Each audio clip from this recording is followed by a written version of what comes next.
इथल्या मॉलमध्ये तुम्हाला डिफरन्स दिसत असेल, वरती दिसतोय पत्रा.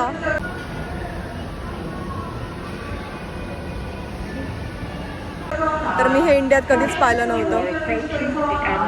इकडे इंटेरियरसाठी मी सगळ्याच ठिकाणी पाहिले, खूप जास्त खर्च केलेला नसतो. आपल्या इंडियामध्ये खूप खर्च केलेला असतो.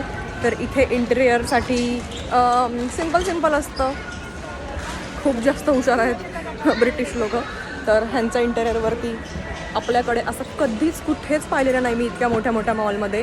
तर असं एकदम साधं आहे वरती, खाली छान केलं आहे, पण असं कुठेच पाहिलं नाही मी की ते वियर्ड गोष्ट आहे. नाही, इकडे असा मोठा मॉल दिसतोय, पण तुम्हाला दिसेल वरती एकदम सिम्पल पत्र आहे आणि त्याला लाईट्स लावलेले आहेत. तर हे मला खूप विचित्र वाटलं होतं आल्यापासून. अजून पण डोळ्यांना सवय नाही आहे. तुम्हाला काय वाटतं मला नक्की सांगा.